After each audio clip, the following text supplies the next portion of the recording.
Thank you much for coming this morning. I'd like to start off, first of all, introduce a few people. To my left, we have Mr. Stenick Wishard. Stenick is Patrick's brother. To his left is Mr. John Elliott. John is the Executive Director of the Warden Woods Community Center. To my left is Quendi Kemba Game, who is also a worker at the Community Center and a close personal friend of Mr. Pitters. On Thursday, the 4th of March, 2004, shortly after midnight, Patrick Dalton Pitters was at 283 Pharmacy Avenue, apartment 806 in Scarborough. He was there visiting a few friends. There were 5 people in the apartment when 2 gunmen wearing balaclavas burst in. The struggle ensued involving all people in the apartment. During the fight, a number of shots were fired. 2 bullets struck Dalton. He was rushed to hospital but did not survive his wounds. During the fight, one of the gunmen lost his balaclava. This balaclava has been recovered by the police. An examination conducted at the Center for Forensic Sciences has yielded DNA samples which are suitable for comparison. This evidence, combined with other conventionally collected evidence, will assist in the prosecution on a charge of first-degree murder of those responsible for this senseless killing. Our appeal today is for anyone with knowledge of this crime to contact me at the Homicide Squad and provide what information you may have. If you feel you cannot contact me directly, you may relay any information you have through Crime Stoppers at 416-222-TIPS or online at 222tips.com. There is a reward that is offered. You will not be asked to identify yourself or to testify in court if you go that route.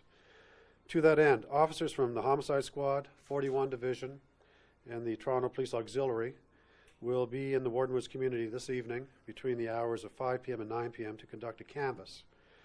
Officers will be going door to door, asking residents to help find the killers of Patrick Dalton Pitters. I will be at the Warden Woods Community Center tonight between 4 and 8 p.m. to conduct an informal information session and to speak to anyone in the community who has questions and concerns regarding this murder. In addition, the Unit Commander, 41 Division, Superintendent Robert Clark, and the Unit Commander of the Homicide Squad, Staff Inspector Jeff McGuire, will also be in attendance. At this time, I'd like to provide a description of the killers of Mr. Pitters. First suspect is a male black, shorter than 5'8", weighing approximately 140 pounds. He was young and skinny and has been described as puny. He was wearing a full-face ski mask. The ski mask was dark-colored or possibly camouflage-colored with green, gray, and black colors. It fit tightly over his whole head. His jacket and pants may have matched the mask. Second suspect is also male black. He is described as having a longer, oval-shaped face. Estimated age is between 17 and 21 years of age. His hair was up at the back and has been described as puffy. He had smooth skin with no hair on his face. He had medium black complexion. He was also described with a small and skinny build, no taller than 5'6". He was carrying a knapsack. This knapsack had gray shoulder straps. He was also wearing baggy clothes and a white jacket with white trim around the hood when he was seen fleeing the building. I'd like to play for you now a Crime Stoppers reenactment of this event.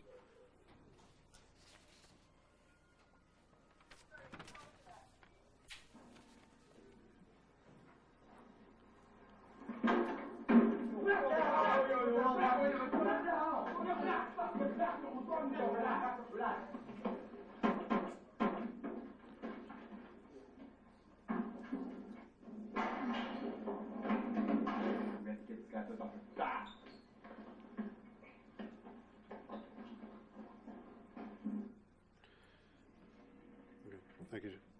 This time I'd like to call on Mr. Stenick Wishard to say a few words. My brother Dalton Pitters was only 19 years old when he was killed. His life was very short. Dalton was not known to the police officer as a drug dealer. He lived at home. He volunteered his time with the kids in the community center with Quende at Warden Woods Community Center. I know that police has told me that Dalton didn't do anything to bring this upon himself. My family and myself has been frustrated because those who with information as yet failed to contact the police. We know that people in the community who claim to be Dalton's friend, who refuse and who does not come forward to say anything to the police officer that they may know something about this. So I'm asking, please, if you know something about this death of my brother Dalton Peters, just come forward, and please do not turn your back on Dalton, because he needs your support right now. So if you guys have any information, can get to the bottom of this, just please call Crime Stoppers. And also there will be a cash reward. So please, again, I'm asking you guys, just please contact the police officer or Crime Stoppers with whatever information you guys have could lead up to the bottom of this. I'm begging you guys, please, again, you know, the family is so much frustrated, I don't even know what to say at this present moment, you know. But please, I'm asking you guys, whatever information you guys have, just contact the police or Crime Stoppers, because there's people out there that knows and refuse to say something. I'm begging you guys, please, just step forward and just make the phone call. Thank you. Thank you, Senate. To call on Mr. John Elliott. I want to say that this isn't just an issue of black and black crime. The pain, the tragedy isn't just felt by Dalton's family. It affects the whole community. Our community has had its share of tragedy in 2004, and nothing can bring back the lives of Dalton and Isaiah. But we shouldn't also have to suffer the pain of knowing that Dalton's killers are still on the loose.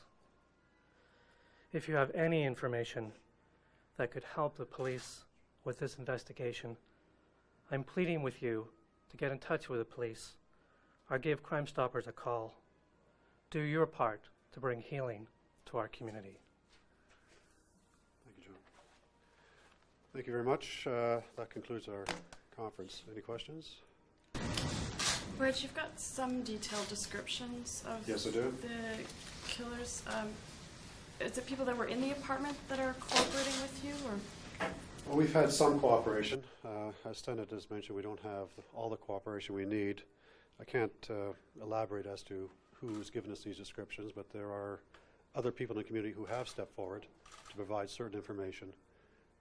But as Mr. Gouchard has mentioned, there's a few key people out there that we know have information that we'd like to speak to them also.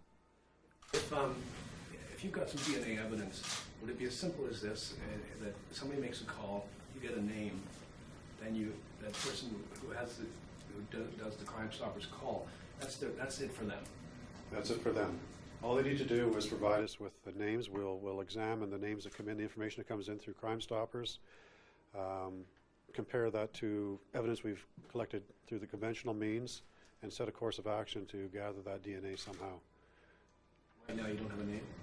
Well, right now the investigation doesn't yield a number of people of interest in the investigation, but we need to focus, and we're asking the people of the community to help us narrow that focus down to a few people to direct our resources towards. Do you have any idea of motive behind this? It's difficult to say. I can say this, that there was nothing taken. The fight broke out immediately in the apartment. So whatever purpose there was of going there in the first place is totally unknown to us at this time. We can speculate, but I don't think it's fair to do that right now.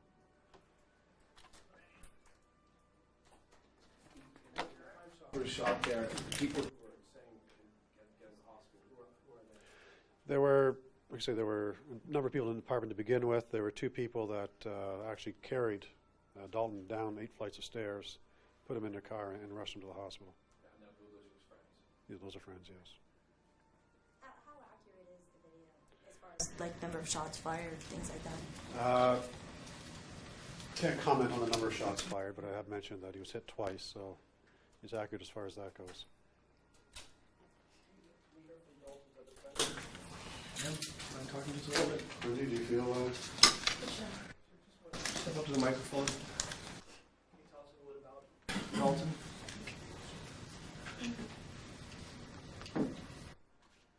He was like a son to me. He was pure.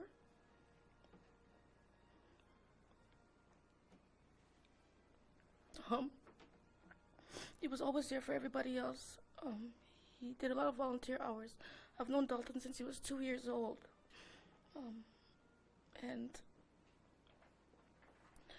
I was hoping that he would continue doing what he was doing in the community, unfortunately.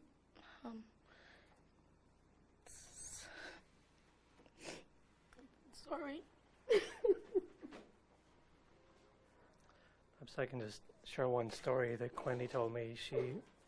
She witnessed this happening in the lobby of our community center. Dalton was a very quiet person, and one of the children said to him, "Dalton, how come you're so quiet?" And he said, "If I wasn't this quiet, how could I hear you when you need me?"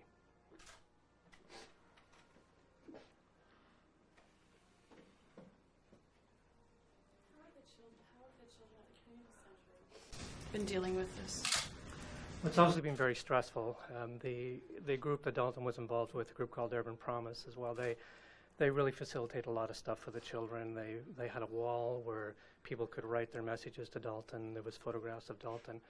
We had a number of events where people could come and not only mourn his passing, but celebrate his life and the wonderful things he'd done in the community. And it's been very hard on them. I mean, months later, you know, we're coming up to 9 months, they still talk about him, they still miss him, they still wonder where he is.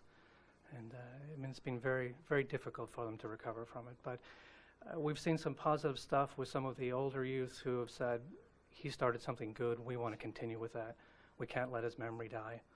And what he started's got to continue. And during the summer, we had more people in the community wanting to volunteer for summer programs. And specifically, I think, as a result of what they saw in Dalton.